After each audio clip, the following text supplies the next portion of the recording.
सच्चिदानंद संपूर्णं विश्वज्ञं विश्वपावनं शंखेश्वर पुरोत्तंसं पार्श्वनाथं नमाम्यहम्।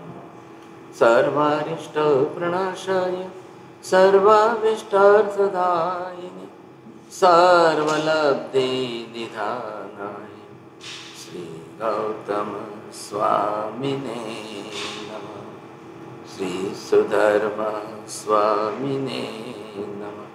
अज्ञानतिमिरान्धानां ज्ञानाञ्जनशलाकया नेत्रमुन्मीलितं येन तस्मै श्री गुरवे नमः। धर्म लाभ बहुत बहुत आशीर्वाद।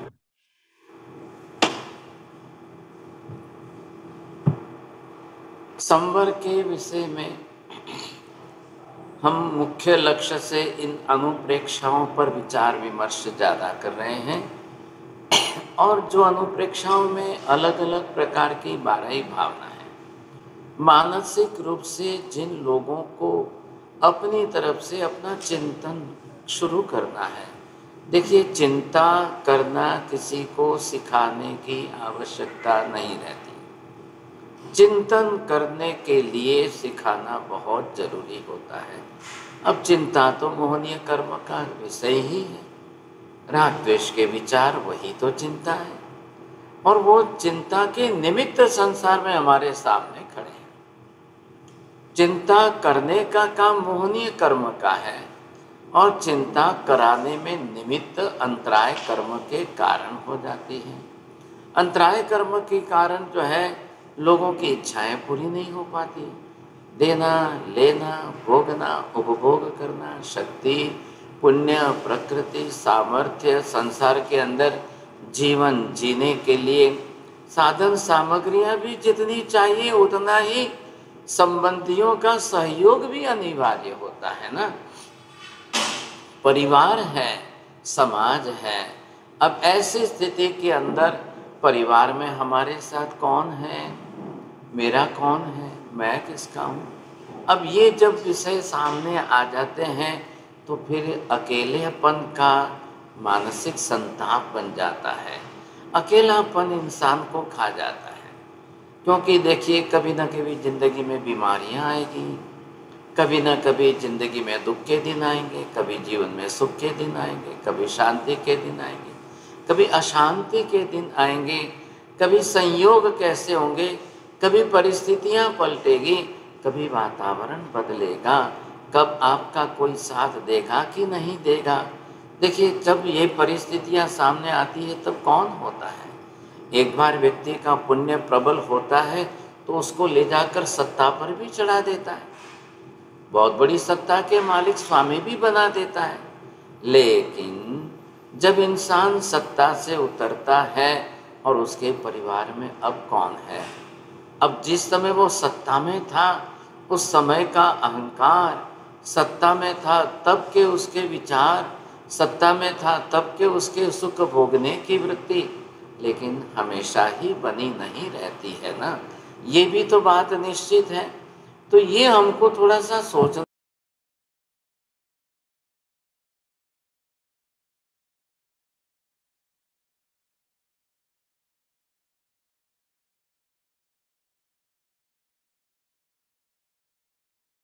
के अंदर जो है जिस समय जिन लोगों के सामने जैसे विषय आकर के खड़े रहते हैं, अब उन परिस्थितियों का क्या करेंगे, कैसे करेंगे साहब। तो ऐसी स्थिति के अंदर कई बार कई लोगों की परिस्थितियां किस किस प्रकार की बदल जाती है। एक अकेलेपन का विचिंता, अकेलेपन की चिंता इंसान को रात दिन जब सताती है, नींद नहीं आती है, रात भर सो नहीं पाते हैं, रात भर चिंताएं सताती रहती है। आखिर इंसान क्या करेगा, सोचिए समझेगा। उत्तराधीन सूत्र आगम शास्त्र के अंदर भी हमने देखा है और उत्तराधीन सूत्र के आगम शास्त्र में एक जो है अध्ययन आता है नमी राजर्षि अध्ययन। मिथिला के राजा नमी राजर्षि, वो राजा तो बने, दीक्षा तो ले, राजा बने, राजपाट वैभव अच्छा था, करीब 8 रानियों के साथ उनकी शादी हुई, संसार चल रहा था, सुखरूप चल रहा था। लेकिन अब शरीर के अंदर बीमारियां, रोग कब घुस जाते हैं, तब क्या करेंगे साहब। और उनको भी उस समय उनको एसिडिटी इतनी ओवर बढ़ जाती थी, उसके कारण एसिड जो था, पित्त, वो ब्लड में आ जाता था। उसके स्किन डिजीज़ के ऊपर बहुत ज़्यादा परिस्थिति हो गई थी। तब ऐसी स्थिति के अंदर करें तो कैसे करें साहब, नमी ला। तो ये परिस्थितियों के अंदर वो चिंता से व्याकुल हो गए थे, समझे। अब उनको लग रहा था अरे अरे 8 रानियां हैं, राजपाट वैभव है, धन संपत्ति अपार है, लेकिन 1 मिनट की चैन नहीं पड़ती है, 1 मिनट की शांति नहीं होती है साहब। ऐसी स्थिति के अंदर वो मानसिक चिंता उनको जो है सता रही थी। अब मैं बीमार हूँ, क्या करूँगा, अब मैं बीमार हो गया हूँ, क्या करूँगा साहब। तो ये चिंताएं व्यक्ति के पास, जब एक व्यक्ति तो कैसा होता है कि पुण्य का उदय प्रबल होता है, दूसरा कैसा होता है कि पुण्य का उदय बिल्कुल नहीं होता है, उसको सुख साधन सामग्री संसार की नहीं मिलती है। लेकिन अब भोग कर्म तो बाकी है, भोगावली कर्म बाकी, और आयुष्य लंबा है। आपने कभी देखा है भिखारी लोग बहुत जल्दी मर गए हो? कभी आपने देखा है कि भिखारी को हार्ट अटैक आ गया और जल्दी चला गया? ऐसी परिस्थिति के अंदर जब हम ये देखते हैं तो यहाँ पर ये आपको एक दृश्य दिखाया जा रहा है, यह है नमी राजर्षि का। तो ये चरित्र ऐसा है, इस प्रकार का है कि ये राजर्षि अपनी तरफ से अमाप धन संपत्ति वाले हैं, राजवैभव अच्छा है, और इनका तारुण्य यौवन भी बहुत अच्छा है, और इनकी 8 रानियों के साथ शादी हुई है। तो एक वैद्य चिकित्सक ने इनको बताया कि ये काम करिए, चंदन का विलेपन करिए शरीर पर, तो उससे जो है शीतलता अनुभव होगी आपको, बड़ी अच्छी तरह से आपको तकलीफ मिट जाएगी साहब। ठीक है, एक रानी आप देखिए बैठी है, चंदन घिस रही है, समझे कि नहीं। अब दूसरी रानी जो है चंदन का विलेपन कर रही है, कोई हाथ पर लगा रही है, कोई पैर पर लगा रही है, कोई सिर पर लगाई है। हाँ, ये तो है पुण्य का भोग है ना। अब पुण्य का भोग इतना ज़्यादा होने के कारण जो है उनको बहुत अच्छा आनंद लग रहा था। तो क्या हुआ, इस पुण्य के भोग के कारण सुख भोगते हुए आज बहुत लंबे टाइम के बाद इस चंदन का विलेपन करने से उनको नींद आ गई, शांति से सो गए। तो रानियों ने सोचा चलो चलो चलो, आज इनको अच्छी तरह से सुख चैन से शांति की नींद आई है, समझे। लेकिन वो सोचते थे कि अभी वापस जगेंगे, उठेंगे, कब क्या होगा वापस पता नहीं। तो 1-2 रानी तो बारी बारी से जो है वो चंदन घिसने का अपना काम शुरू रख रही थी कि चलो घिसते रहो घिसते रहो घिसते रहो, ऐसा कर रही थी, समझे कि नहीं। लेकिन इस परिस्थिति में हुआ कि रानी ने अपने हाथों में काफ़ी कंगन पहने हुए थे, तो वो कंगन की आवाज़ आ रही थी उनको, क्योंकि ऐसे ऐसे ऐसे ऐसे घिसने की आवाज़ में कारण जो है चंदन, अरे कंगन जो है घिस रहे थे, समझे। आश्चर्य इस बात का रहा कि कच्ची नींद में राजा को 1-आधे घंटे में जगना पड़ा। बड़े सेंसिटिव थे, ज़्यादा सेंसिटिव थे। अब नींद उड़ गई, कच्ची नींद उड़ते ही जग गए नींद में से, समझे कि नहीं। और जैसे नींद में से जग गए और उनको ये आवाज़ जो सुनाई दी, क्या बात है, ये क्या बात है, ये किसकी आवाज़ आ रही है। और जैसे ही चिल्लाया और रानी को सामने देखा, बोलो ये बंद करो आप, इसको ये घिसना ही बंद करो, समझे कि नहीं। ये घिसते जाएंगे, आवाज़ बहुत आएगी, समझे कि नहीं। ऐसी स्थिति के अंदर रानी ने अपनी तरफ से कहा, आपकी ही सेवा कर रहे हैं, आपकी सेवा में मैं पहले से ही थोड़ा और चंदन घिस के रख रही, तैयार कर रही हूँ। अच्छा एक काम करो, आपको चंदन घिसना है ना, ये कंगन निकाल कर दो। सब कंगन निकाल के रख। अब सब 8 ही रानियाँ चिंता में पड़ गई। राजन, ये जो शादी हुई है और हम सधवा सन्नारियों के लिए ये जो है हमारा एक पहनावा चिन्ह होता है, ये कंगन सब कैसे निकाल दें हम, ये तो उचित नहीं कहा जाता है। आप बेफिक्र रहिए, मैं बहुत सावधानी रख लूँगी साहब, समझेंगे। लेकिन नहीं, राजा वापस सोए, बोले ये तो आवाज़ तो बहुत आ रही है। तो फिर ये समझौता हुआ कि कम से कम सब चंदन ये कंगन नहीं निकाल सकते हो तो एक रखो, बाकी के तो निकाल दो। ये जब तक आप घिस रही हो उतना ही तो सवाल है, बाद में फिर वापस।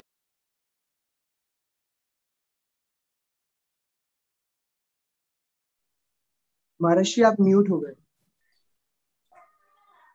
थोड़ी देर के लिए मैं कंगन निकाल के रख देती हूँ। तो थोड़ी देर के लिए उसने कंगन निकाल के रख दिया। अब सिर्फ अपने सौभाग्य चिन्ह के नाम पर एक कंगन रखा हाथ में, और वो घिसे जा रही थी, समझेंगे घिस रही थी। आधे घंटे तक जो है, 1 घंटे तक घिसते घिसते जब कोई आवाज़ नहीं आई, फिर अच्छी तरह से चंदन की शीतलता के कारण राजा को नींद तो आ गई, लेकिन नींद उड़ने के बाद भी राजा अपनी तरह से शांति से बैठ करके चिंतन कर रहे हैं। अभी तक क्या चिंता की थी इन्होंने, नींद नहीं आ रही है, बीमारी बढ़ गई है, ऐसी कई प्रकार की चिंता है। लेकिन अब इस बार इनको चिंतन करने का बड़ा अच्छा मौका मिल गया। क्या चिंतन आया सर? आप कहानी देख रहे हैं, प्रसंग देखते हो, चित्र देखते हो, जो भी कुछ है, लेकिन उनके चिंतन को याद करिए।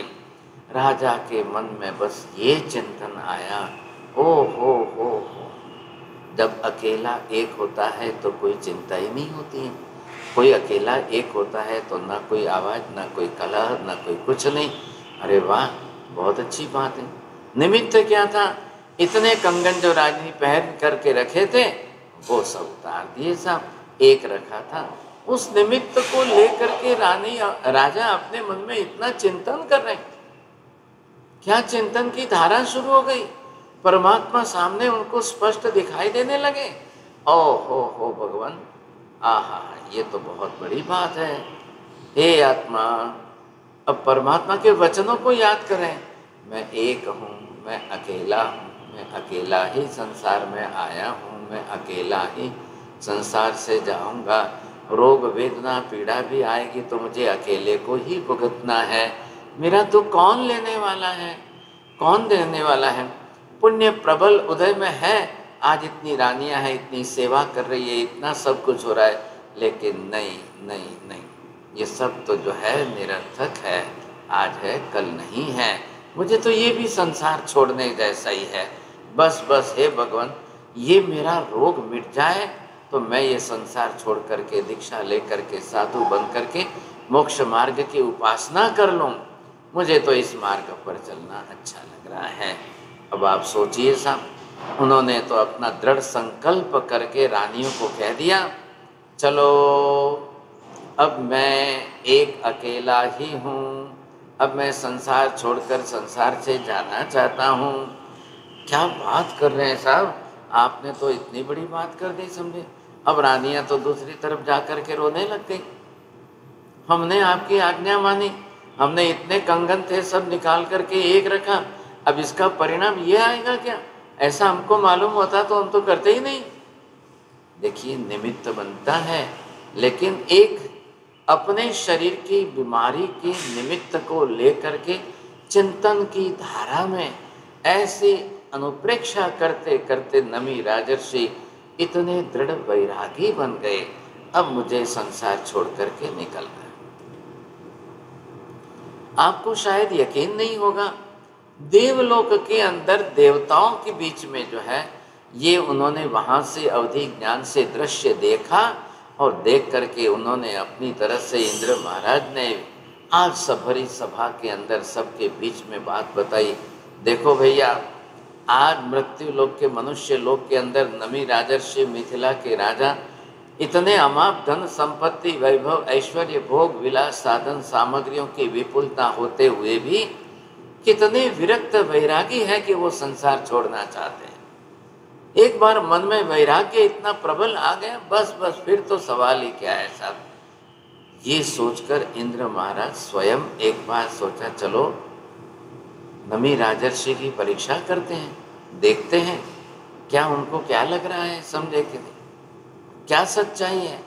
अपना वेश परिवर्तन करके नमी राजर्षि जो है वो धरती पर आए, मिथिला में आए और वहाँ आकर उन्होंने जो है विशेष रूप से खास करके जो है अब उन्होंने अपनी तरफ से आकर के नमी राजर्षि को वंदना की, नमस्कार किया, अपना परिचय नहीं दिया, लेकिन सामने से ये बताया क्या हो गया है राजर्षि आपको। तो वो अलग अलग प्रश्न पूछने लगे, मोह माया के प्रश्न थे, संसार के प्रश्न थे। लोगों को ऐसा समझ में आना तो चाहिए ना।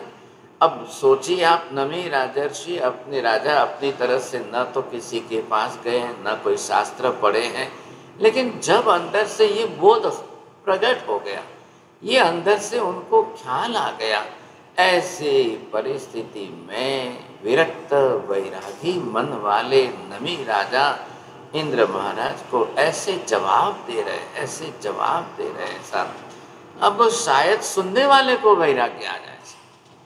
इतना अच्छा वैराग्य का बोध दे रहे हैं कि इंद्र महाराज ने कभी कल्पना नहीं की थी, कभी ऐसा सोचा नहीं था, कभी ख्याल ही नहीं आया था कि इस तरह से कभी मुझे ऐसा।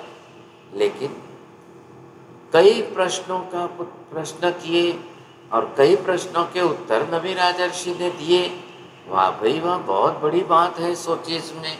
आखिर ये सोच करके आप लोगों को मैं निवेदन करना चाहता हूँ कि उत्तरायण सूत्र जो महावीर स्वामी की अंतिम देशना है, उसके अंदर ये नमी राजर्षि का एक अध्ययन आप पढ़ेंगे और उनके शब्दों पर गौर करेंगे, तब आपको आश्चर्य लगेगा। एकत्व भावना के चिंतन में नमी राजा ने जो अपने जवाब दिए हैं और अपने विरक्ति का, वैराग्य का जो कारण बताया है, और ये सुनकर के अच्छे अच्छे को लोगों की आंखें खुल जाती है, तभी तो जाकर के भगवान महावीर ने अंतिम देशना में नमी राजर्षि का एग्जाम्पल लेकर के लोगों को समझाया है। अच्छा सोचिए कितनी बड़ी बात है, समझे कि नहीं। ऐसा बिल्कुल हुआ है, जरूर हुआ है, समझे कि नहीं। ऐसे एक नहीं अनेकों सैकड़ों दृष्टांत हैं। अब एक बात तो निश्चित हो गई कि जैसे हम अपने इतने बड़े शरीर में एक अकेले हैं। जब हम अनंत काय में थे तब आलू प्याज के अंदर अनंत जीव थे। जब हम वनस्पति काय में थे अनंत जीव अकेले एक शरीर में थे। अब यहाँ पर जो है जब हम आगे बढ़े और अब काय में आए तो एक पानी की बूंद में असंख्य जीव थे, लेकिन अंत में आते आते आज हम मनुष्य की इस कक्षा के अंदर इतने बड़े शरीर में हम अकेले एक हैं। तो ये पहले चित्र में आप देखिए, एक माँ ने अपने संतान को जन्म दिया है और एक छोटे से बच्चे को देखिए इस समय उन्होंने पालना के अंदर रखा है। वो जो ऊपर की रेज आई हुई है वो दिखा रही है जीव अकेला ही आता है, जीव तो अकेला ही आता है, ये बात तो निश्चित है। माँ का शरीर अलग है, माता के गर्भ में आकर के बालक अपना शरीर बनाएगा। वो जो बालक अपना शरीर बनाएगा तो वो जो है अलग से जीव है, दूसरा जीव ही है, समझे कि नहीं। अब ये जीवन जीता है, आयुष्य चलता है, कब जीवन समाप्त हो जाता है। दूसरे चित्र में इधर आप देखिए, दादाजी बैठे हैं, पत्नी भी बैठी है, बेटा भी बैठा है और अचानक पौत्र की मृत्यु हो गई साहब। अब मृत्यु हो गई, अब ननामी को ले जाने के लिए तैयार है।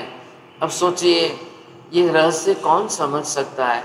इतने बड़े बुजुर्ग उम्र के दादाजी जो है वो रोने लग गए, चिंता में व्यक्त हो गए कि मैं इस उम्र का बैठा हूँ और मेरे आंखों के सामने ये चला गया। मैं इस समय यहाँ पर पुणे शहर में हूँ, आपने भी शायद नाम सुना होगा कि नहीं, लेकिन पुणे शहर के अंदर एक बड़े श्रीमंत शेठ थे और वो पहुँच गए 90 की उम्र के ऊपर। अब उनकी आंखों के सामने उनकी 4 पीढ़ियाँ थी, लेकिन अफसोस ये हुआ कि वो बैठे हैं, उनका बेटा गुजर गया, पोता गुजर गया, पोते का पोता गुजर गया, एक पोता तो उनका डॉक्टर था फिर भी गुजर गया। सोचिए समझे। अब सोचिए 90 वर्ष की उम्र के, इतनी बड़ी उम्र के उस दादा को क्या होता होगा, कितना दुख होता होगा। अरे मैं अभी बैठा हूँ और ये चला गया, सोचिए समझे कि नहीं। ऐसी स्थिति में यहाँ पर आपको ये जो दिखाया जा रहा है अपने ही जाल में फंसी मकड़ी। आप देख रहे हो ना, स्पाइडर जो होते हैं, और वो जब अपनी तरह से अपने लार से जो है एक जाल बनाती रहती है, लेकिन कभी कभी उसको भी पता नहीं है, वो खुद ही अपनी जाल में फंस जाती है। उसी को उसमें से बाहर निकलने का मौका नहीं मिलता है। ये भी अकेलापन ही है ना। अब मकड़ी को उस जाल में से कौन निकाल पाएगा? वो कैसे निकलेगी बाहर, सोचिए। इधर ये भाई साहब जो है सुखी है, संपन्न है, एक स्त्री है, दूसरी स्त्री है, तीसरी स्त्री है, लेकिन सबका मोह माया के ममत्व का बंधन है ना। तो वो बेचारा हमेशा ही सबकी मोह माया में फंसा रहता है, न तो कभी कुछ सोच पाता है, न उसमें से बाहर निकल पाता है। बड़ी चिंताएं रहती है उसको, लगी रहती है। और जब उसकी आंखें खुलती है तब लगता है कि मोह माया का बंधन तो ऐसा ही है, मैं तो अकेला ही आया हूँ, अकेला ही जाऊँगा, कौन मेरा है? ये सब दिख रहा है, मोह माया का संसार दिख रहा है। कोई पत्नी है, कोई बेटी है, कोई पुत्र है, कोई किसी ने एक शादी की है, किसी ने 2 शादी की है, किसी के 2-4 पत्नी। लेकिन अब परिवार तो आखिर क्या कर सकते हैं? जब आदमी को जैसे वृद्धावस्था आती है तब देखिए, जब पैरालिसिस हो जाते हैं तब देखिए, जब रोगों के अंदर बिस्तर पर अकेला पड़ा रहता है, न कोई सेवा करता है, न समय पर खाने पीने का कोई, न दवाइयों का कोई, सोचिए समझे कि नहीं। एक परिवार के अंदर तो एक बुजुर्ग व्यक्ति, अब उनको पानी पीना है और बेचारे चिल्ला रहे हैं, और घर में कोई नहीं, कोई पानी देने वाला कोई नहीं। सोचिए, दिन रात चिल्लाते चिल्लाते ऐसे ही पड़े रहे, आयुष्य पूरा हो गया, चल बसे, सोचिए समझे कि नहीं। आखिर क्या हो? जीव आत्मा ये पहले विचार करे कि मैं अकेला आया हूँ, मुझे अकेला जाना है, मेरा जीवन इस प्रकार का अकेलापन का है। सोचिए। हाँ, एक बात जरूर है, संसार में रहते हो आप, हम परिवार में रहते हैं, हरा भरा संसार रहता है, तब तक हमको इस एकत्व भाव का बोध नहीं होता है, तब तक हमारी आंखें नहीं खुलती है, और लोग ये समझते नहीं नहीं, मेरी पत्नी है, मेरे बेटे हैं, मेरे 2 बेटे हैं, मेरा ये है, मेरे ये हैं। ये जब आता है तब आप देखिए, मैं आपको निवेदन करना चाहता हूँ कि कभी जाकर के ओल्ड एजेड के लोगों के लिए वृद्धाश्रम जो बने हुए रहते हैं, तो वृद्ध लोग वहाँ जाकर के जो अपने जीवन अंतिम बिताते हैं, उनको जाकर कभी मिलिए और उनकी आत्मा की बात कभी पूछिए, समझिए, समझे कि नहीं।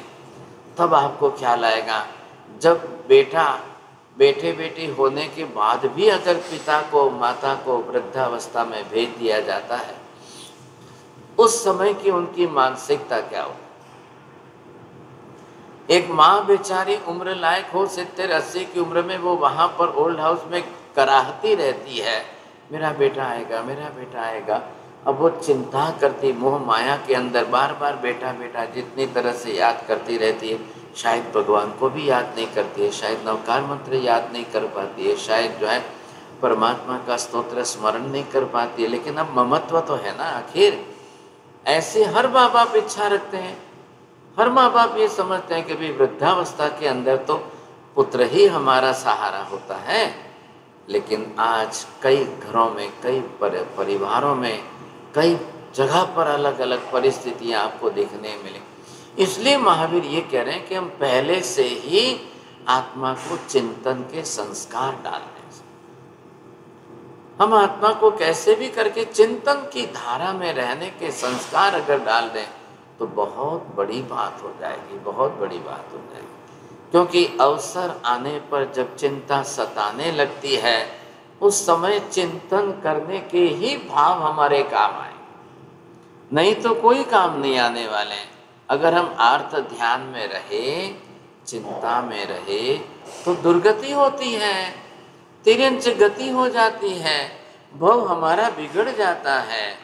इसलिए पहले सबको ये सोचना चाहिए कि हमारा भव न बिगड़े।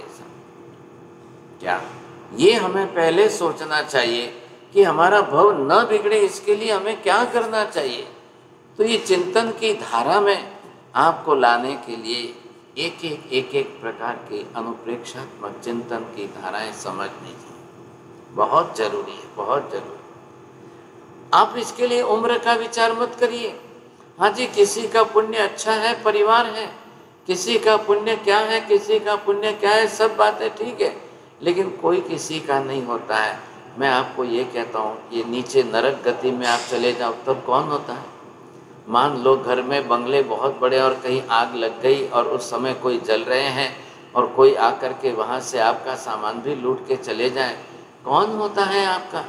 कई बार देखा हुआ है, रास्ते पर एक्सीडेंट हो जाते हैं और कोई बेचारे घायल होकर के रोड के एक तरफ पड़े हुए कराहते रहते हैं, और ऐसे समय में जब कोई उनकी सेवा भी नहीं करता है, कोई साथ भी नहीं देता है, और ऊपर से आकर के कोई गले में से हार ले जाता है, कोई पहने हुए आगिन आभूषण ले जाता है, कोई क्या उठा के ले जाता है, क्योंकि लोगों को तो इसी में रस होता है ना, लोग इसी तरह से करते रहते हैं।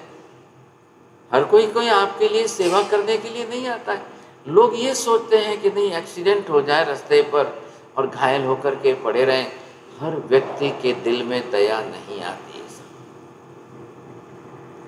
सभी लोग जो है दयालु नहीं बन सकते हैं। कभी आग लग जाती है, कभी बंगले जल जाते हैं, कभी क्या होता है, कभी क्या होता है। मान लो कभी हमारा पाप का उदय न भी हो, लेकिन नेचुरल कैलामिटीज़ के अंदर भी संयोग परिस्थितियाँ जब सामने आ जाए तब क्या होता है। ऐसी स्थिति के अंदर ये यहाँ पर साधु मुनिराज का जो दृश्य आपको दिखाया गया है, तो पहले देखिए कि महात्मा अपनी तरह से ये अनुप्रेक्षा कर रहे हैं, ध्यान मुद्रा में बैठे हैं और अपना चिंतन मनन कर रहे हैं सब।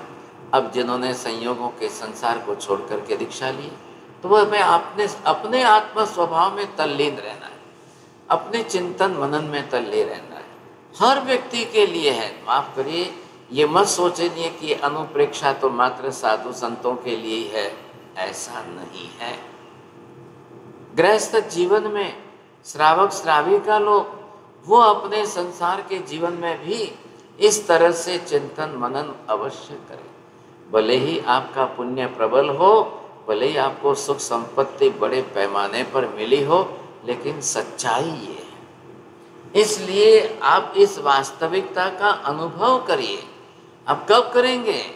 जब अनुप्रेक्षाओं का चिंतन मनन होगा तभी कर पाएंगे, नहीं तो नहीं कर पाएंगे। हालांकि साधु जीवन में तो जैसे कि मैंने आपको पहले भी कहा था, हर साधु साध्वी जी को अनिवार्य रूप से रात को सोने के पहले, संथारा करने के पहले, एक हम संथारा पोरसे की विधि बोलते हैं, उसी का नाम है।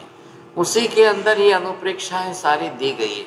हमें बोलना है, एगो हम नथि में कोई ना हम अन्न सकसई एवं अधीन मनसो अपानम मनुषासई। हे आत्मा, अकेला आया है, अकेला जाएगा, अकेला ही जीवन बिताएगा। सुख दुख में भी आप देख लीजिए। और इस तरह से जब चिंतन करते हैं, कोई नहीं है, मैं अकेला आया हूँ, मेरे कर्म मुझे अकेले को भुगतने हैं, मेरे अशुभ पाप कर्म उदय में आएंगे, उसका दुख भी मुझे अकेले को भोगना है। कौन आएगा मेरा दुख भुगतने? कोई क्यों आएगा? कोई नहीं आएगा। आज भी एक परिवार में किसी के अपराध के कारण अगर उसको सजा हो जाए, साल भर की, 10 साल की, 20 साल की अगर सजा हो जाए, तो वहाँ जेल में कौन आता है? ऐसा जाना तो अकेले को ही पड़ता है, कोई साथ में नहीं आएगा। तो ये हम वास्तविकता संसार में देखते हैं। जब हम दूसरों के यहाँ पर देखते हैं, तब अपने जीवन में इसको चिंतन की धारा में क्यों नहीं लेते? बात इस बात की है कि भाई हम स्वयं के जीवन में चिंतन की धारा क्यों नहीं लेते? और ध्यान रखिए, जब भी कोई संसार में अकेलेपन से, सैडनेस के अंदर, डिप्रेशन के अंदर, स्ट्रेस एंड टेंशन में आकर के जिन लोगों को ब्लड प्रेशर हाई हो जाता है, जिन लोगों को चिंताएं ज़्यादा सताने लग जाती हैं, तब निश्चित रूप से उनको सहयोग दीजिए, उनको साथ दीजिए, उनको भी आपका अनुभव दीजिए। हम जिनको इस विषय के चिंतन का ज्ञान है, अनुप्रेक्षाओं के भावों का जो चिंतन कर सकते हैं, उनका ये कर्तव्य है कि ऐसे लोगों को समय पर जा कर के अपने इस चिंतन की धारा का नवनीत उन्हें सुनाना चाहिए, समझाना चाहिए, देना भी चाहिए, ताकि कल किसी को कुछ न लगे। अब एक बात निश्चित है कि आयुष्य की समाप्ति के समय में अगर हम इसी तरह से चले गए तो क्या होगा। आखिर मैं आपको जो प्रसंग बता रहा था, उत्तराधन सूत्र आगम शास्त्र के अंदर जो नमी राजर्षि का दृश्य था।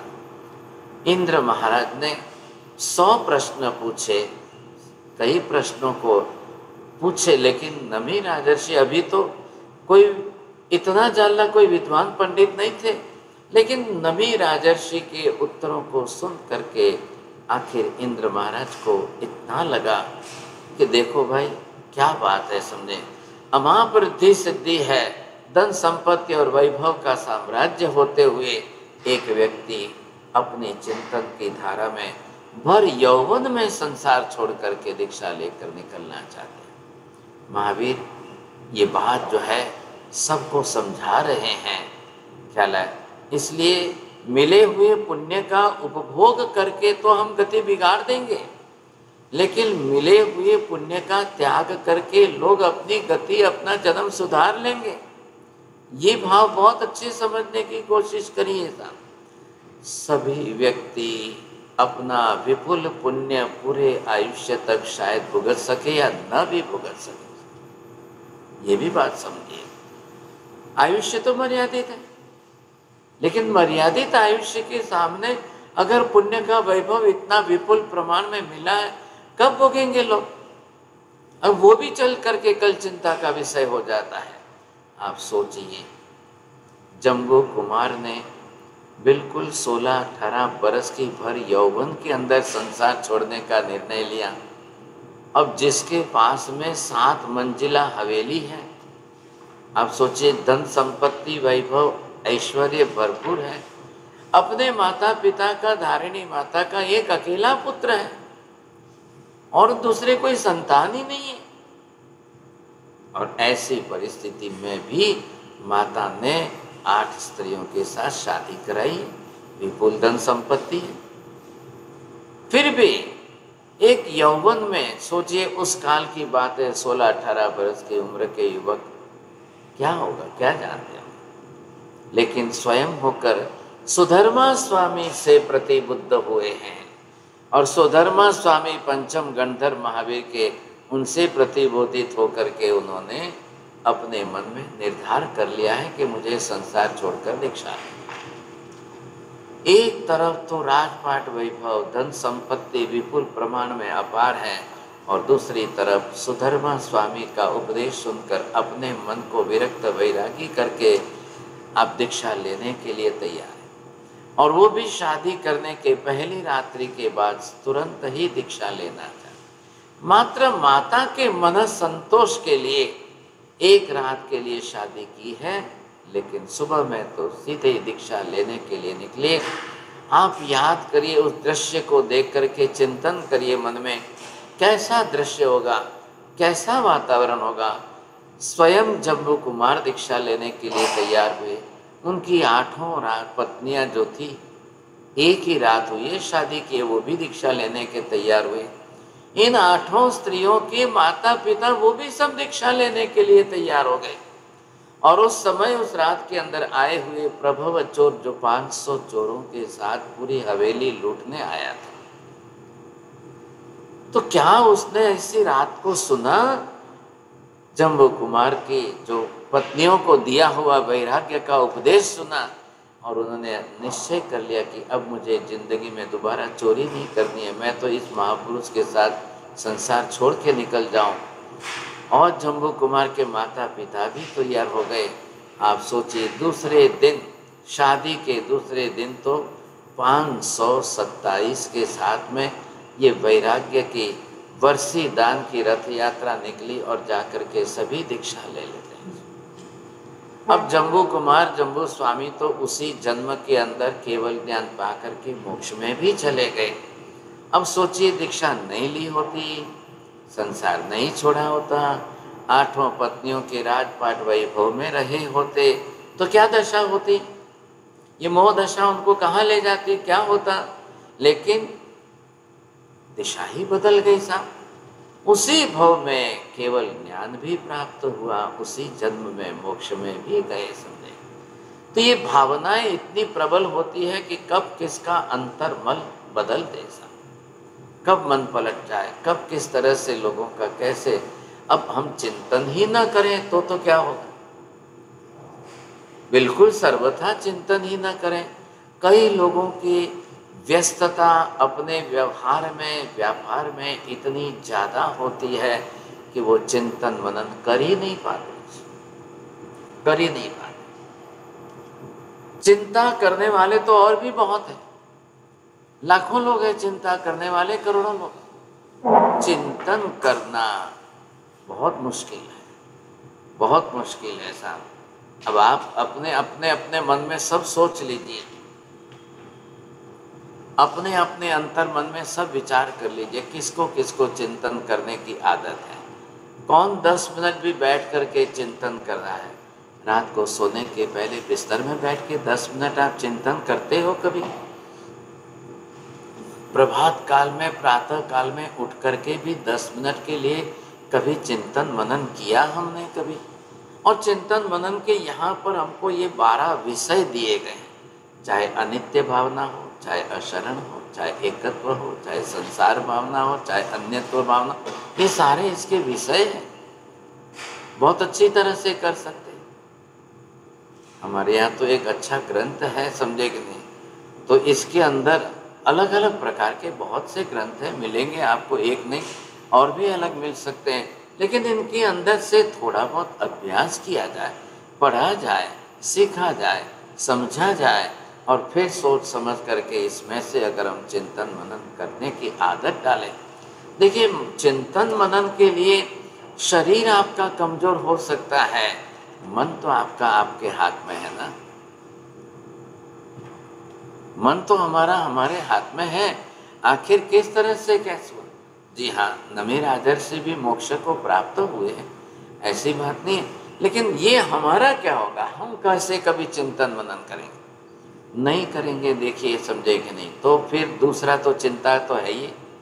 चिंता करना किसी को सिखाना नहीं पड़ रहा है, कोई किसी को नहीं सिखाता है। चिंता कैसे करनी है, अर्थ ध्यान कैसे करना है, कोई किसी को नहीं सिखाता है। लेकिन जो व्यक्ति जब डिप्रेशन में जाता है तब उसकी आंखें खुल जाती है, सैडनेस आती है, जब उसके स्ट्रेस एंड टेंशन आते हैं, और जब दुखों के दिन आ जाते हैं, जब रोग बीमारियों के दिन आ जाते हैं, और जब शरीर अशक्त कमज़ोर हो जाता है, आप अपने हाथ से उठकर खड़े होकर के पानी लेकर नहीं पी सकते हो।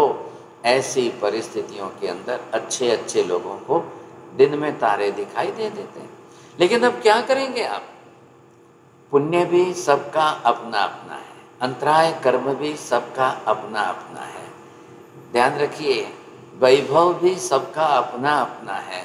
वेदनीय कर्म शाता अशाता सबके अपने अपने अपने अपने हिसाब से सबको रहना। चाहते हुए भी आपका पुण्य अगर प्रबल नहीं है या पुण्य से इतना परिप्रमाण वैभव नहीं मिला है तो आप कुछ भी नहीं कर सकते हो साहब।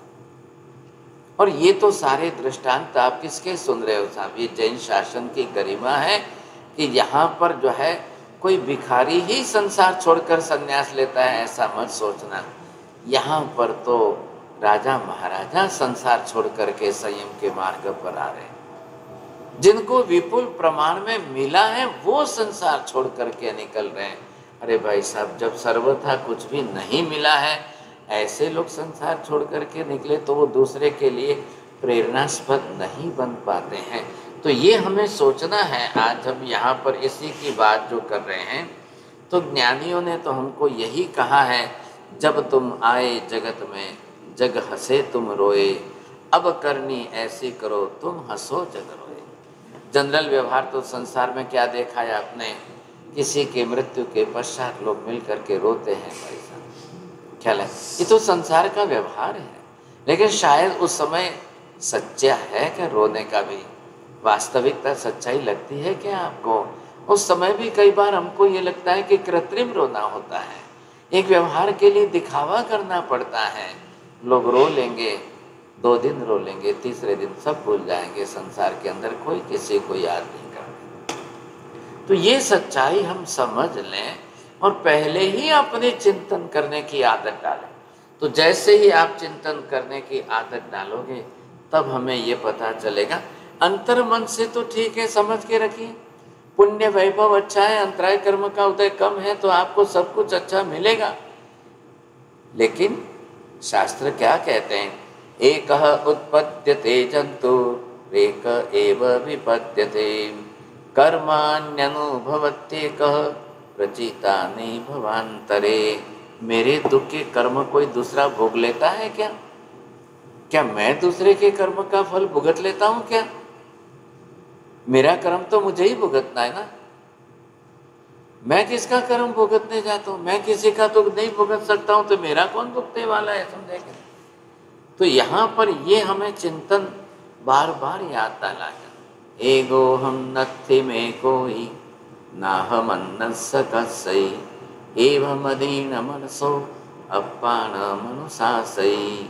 हे आत्मन, ये चिंतन करो, सोचो, मैं एक हूँ, मैं अकेला आया हूँ, कोई मेरा नहीं है, मैं किसी का नहीं हूँ।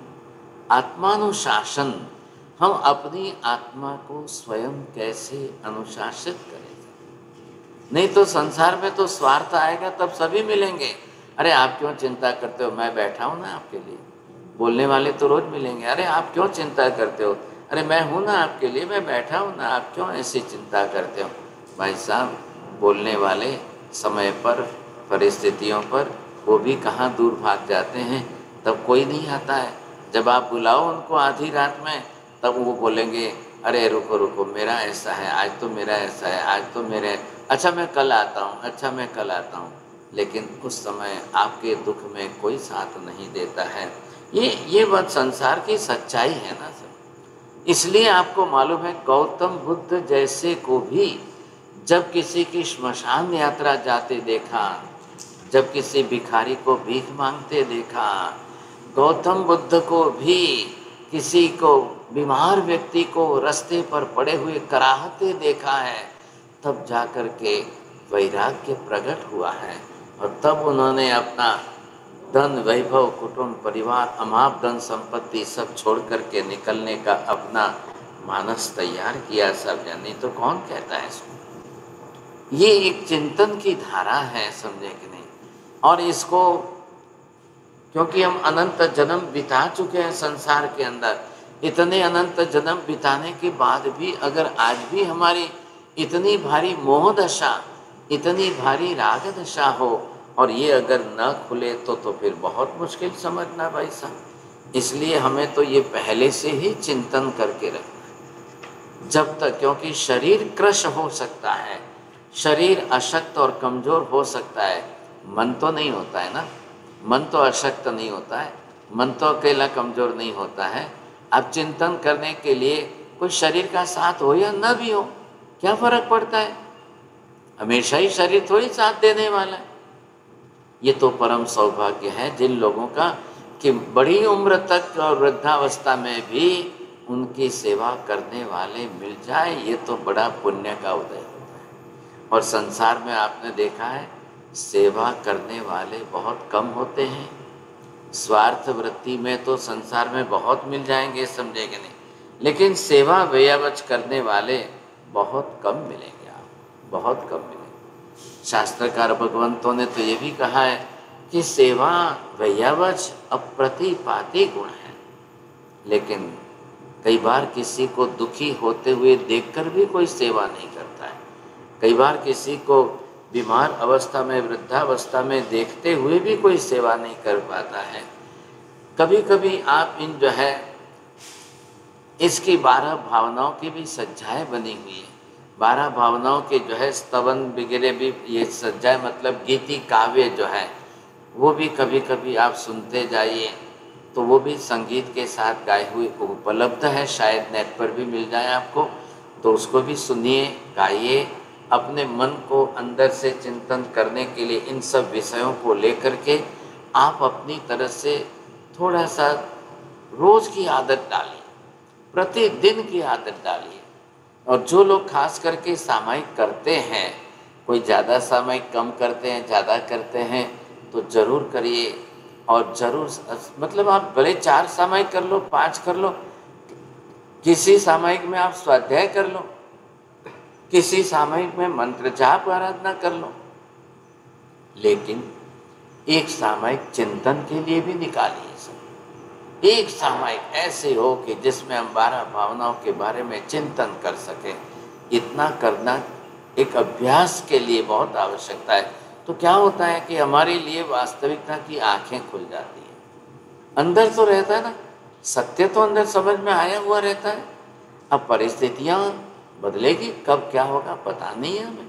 हम नहीं जानते हैं कब कैसी परिस्थिति किसकी आएगी, कब किसकी परिस्थिति कैसी आएगी।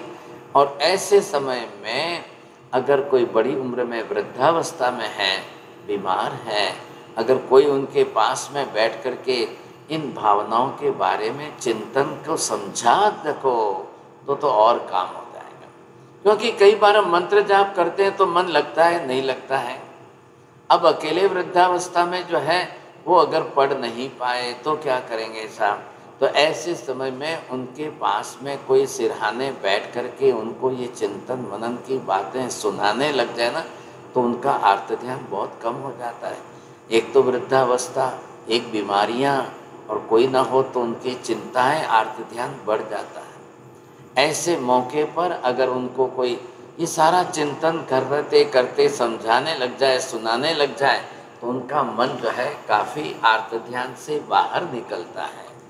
ये हम धर्म और दर्शन की जो हमारी क्लास है, एक अनुप्रेक्षा पर हम विशेष रूप से चिंतन मनन करते हैं। ख्याल है कि नहीं? और आगे की अलग अलग भावनाओं पर हम और विचार विमर्श करेंगे। ख्याल है? और इसके बारे में आपको जिसको भी जानना है, कई पुस्तकें उपलब्ध हैं, कई ग्रंथ उपलब्ध हैं, और कई प्रकार की चीज़ें, यहाँ पर अच्छे अच्छे प्रवचन उपलब्ध हैं, क्योंकि ये विषय सबसे ज़्यादा प्रवचनों में भी लिया जाता है। इसके लिए बहुत अच्छी तरह से आप जो है समझ सकते हो, अभ्यास भी कर सकते हो, पढ़ सकते हो। बोलिए साहब राहुल जी भाई, आपको कोई प्रश्न विशेष पूछना है? बोलिए। साहब जी, ये आपने अभी फरमाया सेवा अप्रतिपाती गुण है, इसका क्या मतलब हुआ? मतलब ये कभी नष्ट होने वाला नहीं है। अगर आपने वैयावच की है, किसी की सेवा भक्ति की है, तो ये विनाशी नहीं है, इसका कोई पुण्य नहीं होता है। ये निर्जरा करा देता है, कर्म क्षय आपका होता है। तो ये आपका ऐसे ही आकर के चले जाने वाला नहीं होता है। आपने अवधिक ज्ञान में सुना था ना ये शब्द, प्रतिपाती अप्रतिपाती, अवधिक ज्ञान के भेदों में सुना था, तब आपको ख्याल होगा शायद। प्रतिपाती मतलब क्या, आकर के चला भी जाए। अप्रतिपाती क्या, आकर के ऐसे ही नष्ट नहीं हो जाता है। ये विशेषता है। तो वैयावच्च अगर आप किसी की सेवा अच्छी करते हो तो कभी भी ध्यान रखिए, मात्र वैयावच पुण्य ही उपार्जन करा दे ऐसा नहीं होता है। वैयावच आपके लिए कर्मक्षय का बहुत बड़ा अच्छा साधन है, निजरा कराने वाला। हालांकि वैयावच करने वाले बहुत अल्प मिलते, बहुत कम मिलते हैं, समझे कि नहीं? आखिर संसार तो स्वार्थ का ही तो है। ख्याल है?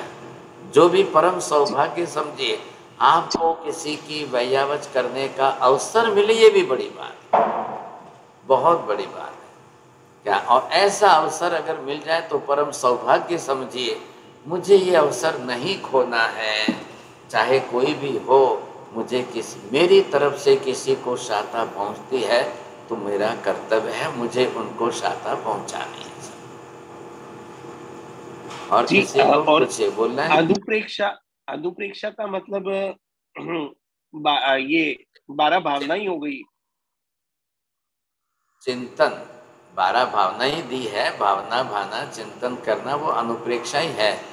ख्याल है? उनको 12 भावनाओं का नाम दिया है, अलग अलग अलग अलग, लेकिन अनुप्रेक्षा के शब्द का अर्थ तो चिंतन मनन ही बैठेगा।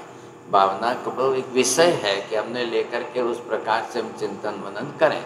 संवर के अंदर बहुत अच्छा साधन है जी हाँ बोलिए। और किसी को? हाँ बोलिए साहब पाठिया जी।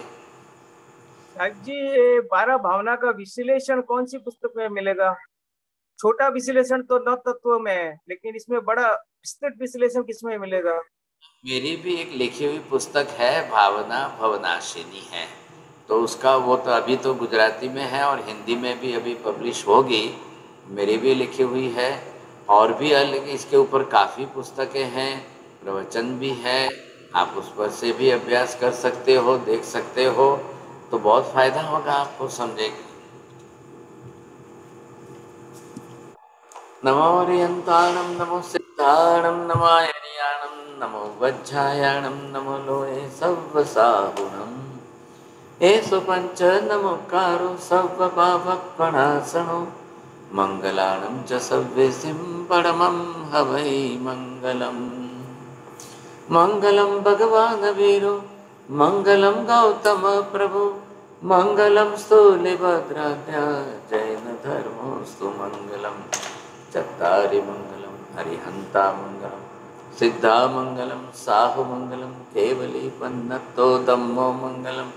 चत्तारि लोकोत्तमा हरिहन्ता लोकोत्तमा सिद्धा लोकोत्तमा साहु लोकोत्तमा केवली पन्नतो दम्मो लोकोत्तमो। चत्तारि शरणं पवज्जामि हरिहन्ते शरणं पवज्जामि सिद्धे शरणं पवज्जामि साहु शरणं पवज्जामि केवली पन्नतं धम्मं शरणं पवज्जामि।